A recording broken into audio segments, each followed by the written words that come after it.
was able to respond really balanced tonight. Yeah, I mean, it's.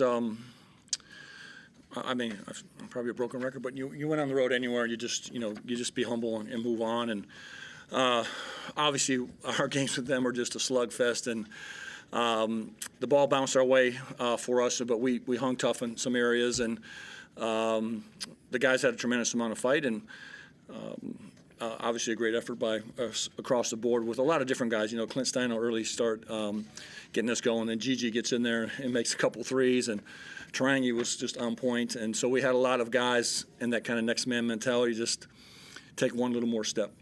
You guys got kind of manhandled on the boards. Yeah. You came in undersized, obviously, without will, but were able to execute and find ways to just get the right shots. Yeah. How happy are you with how this team moving the ball and finding those plays at the moment offensively? Yeah, obviously we've hung our hats, and we will, as long as I'm here, on our defensive end of just trying to have a solid defense that's going to be competitive, that can get you into the finals, and then from there, who knows what can happen. Our offense is creeping in the right direction. There's 2 or 3 areas that we continue to harp on, and one is the rebounding. And they smashed us on the glass, and we were lucky enough to survive that. But we also, I thought, did a good job of just executing some of the things that we do well, and it counteracted that a little bit. But it is a concern for us. JC, bench production tonight was incredible. Was it 47 points off the bench on the team, and yet you played a big part of that. How I guess comfortable are you guys all in your roles at the moment? But in terms of just finding that energy to give a spark when it's needed. I think it's just us playing for each other, no matter what situation we're in. We're such a close group, and so it's not about when we come in, but just playing for the next guy, whether it was 2 minutes, 30 minutes, whatever the case is. I think it's the first time you guys have met since the grand final last night. Anything extra with that tonight, or is that long gone in the past? I won't ask you yet. Yeah, that's long gone. It's trying to win each day. So we know coming in here is going to be a fight any game on the road, but especially with them, they play super hard. So we know it's always a challenge coming into this building. So just proud of everybody. And just last one from me, what do you make of Ian Hummer's first action tonight?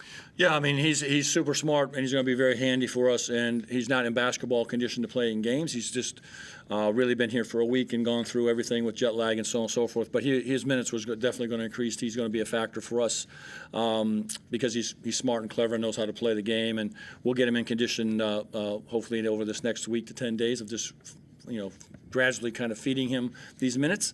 But he will be very handy for us, especially now that Will's gone down. We have one more extra bigger body there, which will be handy for us moving forward. Scott, how are you going to navigate, I suppose, having Will out? Is it just by committee like it was tonight? Yeah, I mean, we've done this, every year, and unfortunate, the big fella was just doing so well and just on the right track, and then a bizarre toe being broke of all things. And for us, it's always just been the next man up. Fab's been here with us, obviously, for 4 years. Majuk Dang now moving into a second. These guys just understand how to play with and without him.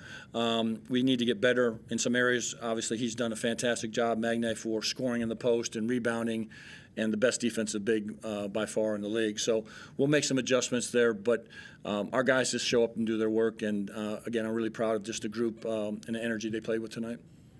Clint made a red hot start. I think he Yeah. first 3-3. So obviously, quite a dramatic scene with his ankle, but he managed to come out. Did he only play the 9 minutes because of the injury? Or Yeah, he was gimpy in the first 2 or 3 minutes of the third there when he started, and I just didn't want to force him down that road. He's a little bit older too, so just better just to rest him, and the other guys were playing well too. But kudos to him of coming out and really knocking some shots down and loosening up the defense. Do you think he'll be available for Christmas Day, or is it still I don't really know at this time. We have 2 days, or no, we don't even have 2. We have 48 hours, I guess. Jesus, yeah. Probably. I don't know, to be honest with you. And Ruben Tarangi was outstanding. I think he set the tone for you, didn't he, in that game? Yeah, he provides a tremendous amount of energy just in general for us, and does some things defensively, which I love. And when he's making some shots and aggressive, obviously that's a whole nother package that he adds on to him. And I thought he was just fantastic tonight. And again, there's a lot of guys just chipping in here and there, but Juk Dang coming off and playing the 5 and kind of navigating and hitting some big shots. And again, Gigi probably had one of his best games with us, 9 points, and what do you have, 2 rebounds. So we had a lot of guys chip in. Congratulations on the win, Coach. Just on the back of that Steindl play, there was a time out midway through the first where he came out and went to Tremick a couple of times in a Yep. row. I believe it was attacking Krebs. Was that Yep. more of a trying to get him going or just attacking the weak? We just, I usually ask these guys in the huddles what they like or what they see, and I'll usually just go with them. I try not to overcoach the games. I coach during the week as hard as I can with them, but in the games I kind of let them have the freedom and the voice to say some things. And so, we kind of just making sure that the ball is being shared across the board, and it's not so much picking on someone, but just trying to get some guys some more rhythm. And obviously ran some stuff for him coming out of timeouts too. So it was just kind of picking our poison and really just listening to them.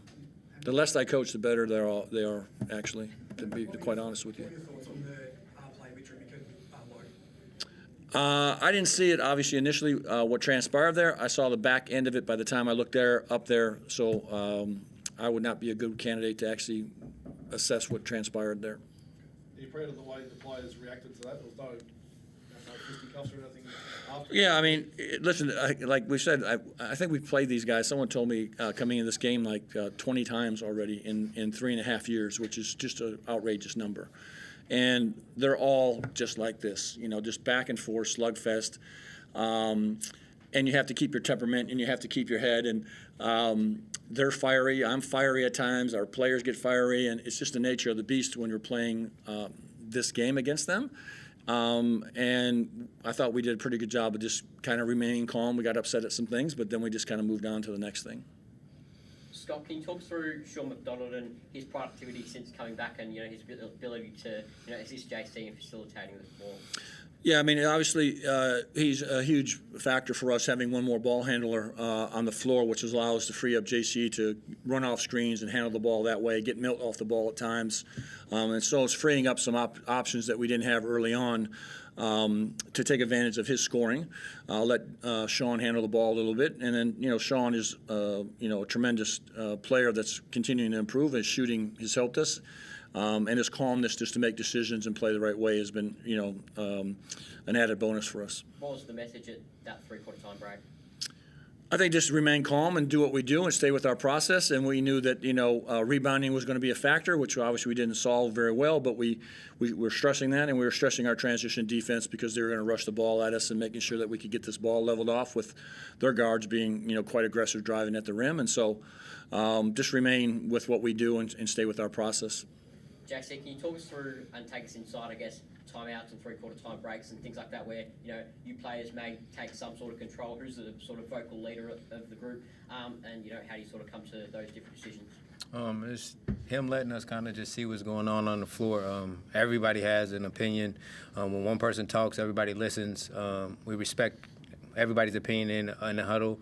And once we say something, we kind of back whoever it is. We back them, and that's what we go out and do. Scott, just being able to play on Christmas Day, the whole sporting community is going to be looking at you guys. How exciting is that? I'm kind of excited, but I'm, nervous because we played probably our worst game last year on Christmas Day. And, it's one of those things that I'm used to coming from the States to play on holidays. I just hope we have a better performance on Christmas Day. We're going to wear some, crazy uniforms, and I hope we actually do better than we did last time because we were god-awful last year on Christmas Day. But we'll get some rest and get back after it. Who are you? 17. How old? 17. And what do you do? Journalist, like broadcaster, host. You're impressive, my man. What's your name? Max. You're one of the best, kid. There's been a lot of kids in 4 years that come through here that just aren't on it. You're impressive. Cheers. Very impressive, my friend. Speaking of impressive little guys, Mr. Crawford, congratulations. Big guy. Wanted to just a couple of your floaters. The high arcers, a few against your former teammate and Mr. Lee. Can you just speak to some of the guards about the value of the floater and I guess how much work you put into those high arcers against the big guys in the paint? Yeah, it's a lot of work goes in it. Stuff that I practice every day, but try not to use it a lot, and just work on maybe just getting 2 feet in the paint, rising up, and pulling out every now and then, just when I actually really need it.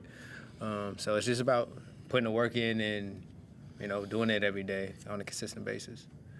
JC, do you enjoy sort of slugfests like this, and when it comes down to the grit and the grind and the clutch of games, it's sort of a real Tassie sort of way to play? Yeah, I think that's what we kind of stand on and how we were built. So, it's always an enjoyment knowing we're going in this type of battle. And, it's just fun. I think it brings the best out of us as well. Just lastly, Yeah. 6 straight wins. What are you most happy with right now at this point in the season from where you were earlier on? Yeah, obviously we've progressed in a lot of different areas, and guys have settled into some of the roles, and our defense has become much more solid over the course of that time, and our offense is creeping in the right direction. We've done a lot of work in that area. It doesn't feel like 6 in a row, to be quite honest with you, because it's been quite choppy. You play a game, and then we're off for a week, and then so it doesn't feel like we've won 6 in a row. But I think for us, it's just, again, we pride ourselves on doing our vitamins and individual work and trying to get better as the season goes on. And that's kind of been our MO the last 3 years, of just slowly making some really small gains individually and then as a group. And we have really high character guys, and defending the island for Tasmania is a priority for us. And these guys, buy into that 100%. So have a good Christmas, guys. Merry Christmas. See y'all.